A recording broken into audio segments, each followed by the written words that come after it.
1947 में देश तो आजाद हुआ, लेकिन अयोध्या मंदिर मस्जिद के विवाद से आजाद नहीं हो पाया।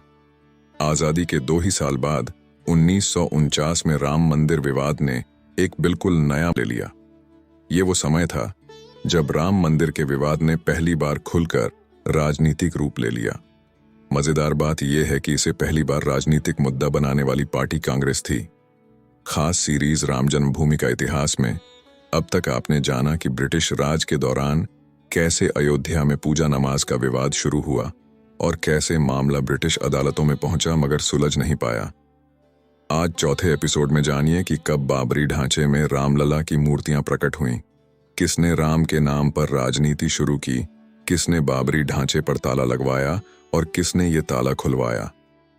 अयोध्या द डार्क नाइट किताब के मुताबिक 1947 के अंत में अयोध्या में वैरागियों और हिंदू महासभा की एक बड़ी सभा हुई। इस सभा में बाबरी ढांचे पर कब्जा करने की बात भी रखी गई थी। इसी सभा के बाद से अयोध्या में तनाव बढ़ने लगा। कांग्रेस ने 1948 में उपचुनाव में मंदिर को मुद्दा बनाया था। यूपी में 1948 में 13 सीटों पर उपचुनाव होने वाले थे। इसमें सबसे चर्चित सीट फैजाबाद थी। यहां से समाजवादी नेता आचार्य नरेंद्र देव और कांग्रेस से बाबा राघवदास आमने सामने थे। आचार्य नरेंद्र देव की मजबूत पकड़ को देख कांग्रेस ने पहली बार राम नाम का सहारा लिया गया। बाबा राघवदास ने ऐलान किया कि वो राम जन्मभूमि को विरोधियों से मुक्त कराएंगे। ये भी मैसेज देने की कोशिश की गई कि मंदिर मामले को सिर्फ कांग्रेस ही सुलझा सकती है। उपचुनाव में राम नाम का जादू चला और कांग्रेस 1312 वोटों से जीत गई। बाबा राघवदास ने संतों से बैठकें की और मंदिर के लिए सरकार को पत्र भी लिखा।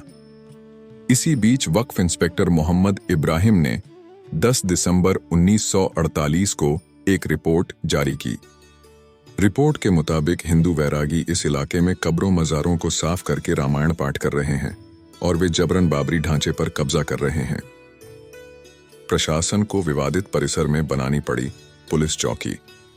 सिटी मजिस्ट्रेट गुरुदत्त सिंह ने 10 अक्टूबर 1949 को एक रिपोर्ट कलेक्टर को सौंपी।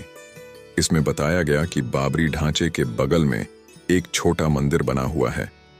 24 नवंबर आते आते हिंदू वैरागियों ने बाबरी ढांचे के सामने के एक हिस्से को साफ किया और वहीं पूजा पाठ करने लगे।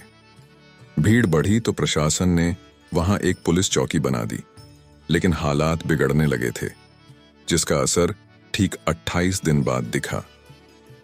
23 दिसंबर 1949 को अयोध्या में एक नए विवाद ने जन्म लिया। एक रात पहले बाबरी ढांचे के अंदर भगवान राम की मूर्तियां प्रकट हुईं। हिंदू संगठनों ने दावा किया कि भगवान राम खुद प्रकट होकर संदेश दे रहे हैं कि यही उनका जन्म स्थान है, जबकि मुस्लिम पक्ष इसे खारिज कर रहा था। मुस्लिम पक्ष की शिकायत पर अयोध्या पुलिस ने FIR दर्ज की और इसमें अभिराम दास समेत 50-60 अज्ञात लोगों के खिलाफ IPC के सेक्शन 147, 448 और 295 के तहत मामला दर्ज किया गया। घटना के बाद तत्कालीन प्रधानमंत्री जवाहरलाल नेहरू ने 26 दिसंबर 1949 को यूपी के तत्कालीन मुखिया गोविंद वल्लभ पंत को तार भेजा, जिसमें नेहरू ने कहा कि अयोध्या की घटना ने मुझे बहुत विचलित किया है। मुझे पूरा भरोसा है कि इस मामले में आप व्यक्तिगत रुचि लेंगे। जो हालात हैं उससे खतरनाक मिसाल कायम की जा रही है, जिसका परिणाम भारत के भविष्य के लिए गंभीर हो सकता है। 29 दिसंबर को फैजाबाद कोर्ट के अतिरिक्त सिटी मजिस्ट्रेट मार्कंडेय सिंह ने विवादित ढांचे को CRPC 1898 के सेक्शन 145 के तहत कुर्क कर लिया और बाबरी ढांचे परिसर के गेट पर ताला लगा दिया गया। मूर्ति की पूजा और देखभाल के लिए प्रियदत्त राम को रिसीवर नियुक्त किया गया। यूपी सरकार ने भी मामले पर विधानसभा में एक लाइन का जवाब दिया कि मामला न्यायालय में है और इस पर कुछ भी कहना उचित नहीं होगा। 1950 में फिर शुरू हुई कानूनी लड़ाई। जनवरी 1950 में ऑल इंडिया रामायण महासभा के जनरल सेक्रेटरी गोपाल सिंह विशारद ने फैजाबाद सिविल कोर्ट में याचिका दायर की। इसमें राम जन्मभूमि वाले स्थान पर पूजा पाठ करने की अनुमति मांगी गई थी। दिसंबर में दिगंबर अखाड़ा के महंत रामचंद्र दास परमहंस ने भी पूजा पाठ के लिए याचिका दायर की। तीसरा मुकदमा निर्मोही अखाड़े ने किया। खुद को राम जन्मस्थान का प्रबंधक बताया। 1961 में सुन्नी वक्फ बोर्ड ने भी कोर्ट में ढांचे पर हक का दावा पेश कर दिया। जिला जज ने सुनवाई को आसान करने के लिए चारों मुकदमों को एक साथ कर दिया। 1977 में जनता पार्टी ने जब गठबंधन सरकार बनाई तो कई मुद्दों ने तूल पकड़ा, लेकिन 3 साल में ही सरकार गिर गई और इंदिरा गांधी एक बार फिर सत्ता में आ गईं। इसी समय जनसंघ परिवार ने मंदिर की मांग पर हिंदुओं को एकजुट करने की रणनीति बनाई। इसमें अयोध्या ही नहीं, काशी और मथुरा को भी शामिल किया गया। 27 जुलाई 1984 को हिंदुओं की तरफ राम जन्मभूमि मुक्ति यज्ञ समिति बनाई गई। एक मोटर का रथ बना जिसमें राम सीता की मूर्तियों को अंदर कैद दिखाया गया। ये रथ 25 सितंबर को बिहार से निकला और 8 अक्टूबर को अयोध्या पहुंचा। पूरे आयोजन का उद्देश्य हिंदुओं को एकजुट करना, ढांचे का ताला खुलवाना और मंदिर का निर्माण करवाना था। ये रथ अयोध्या से दिल्ली पहुंचा और इसी समय इंदिरा गांधी की हत्या हो गई, जिसके चलते आगे के कार्यक्रम रद्द हो गए। इंदिरा गांधी की हत्या के बाद अगले आम चुनाव में प्रचंड बहुमत से एक तरफ राजीव गांधी की सरकार बनी, वहीं दूसरी ओर राम मंदिर विवाद फिर गर्मा गया। विश्व हिंदू परिषद ने सरकार को अल्टीमेटम दे दिया कि अगली शिवरात्रि यानी 6 मार्च 1986 तक ढांचे का ताला न खोला गया तो तोड़ दिया जाएगा। राम मंदिर का दावा और मजबूत करने के लिए तत्कालीन यूपी सरकार ने भी जोर लगाया। मुख्यमंत्री वीर बहादुर सिंह ने 42 एकड़ में रामकथा पार्क और राम की पैड़ी बनाने की बात कही। शाहबानो केस पर बढ़ा विवाद और खुला गर्भगृह का ताला।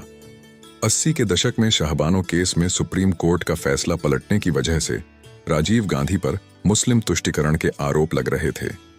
नया कानून फरवरी 1986 में संसद में पेश होना था। इसी बीच जनवरी 1986 में फैजाबाद जिला अदालत में गर्भगृह का ताला खोलने की एक याचिका खारिज की गई। याचिका लगाने वाले वकील उमेश पांडेय ने ऊपरी अदालत में अपील की तो जिला प्रशासन ने गर्भगृह को खोलने पर सहमति जता दी। जज के.एम. पांडेय के आदेश से गर्भगृह का ताला खोल दिया गया।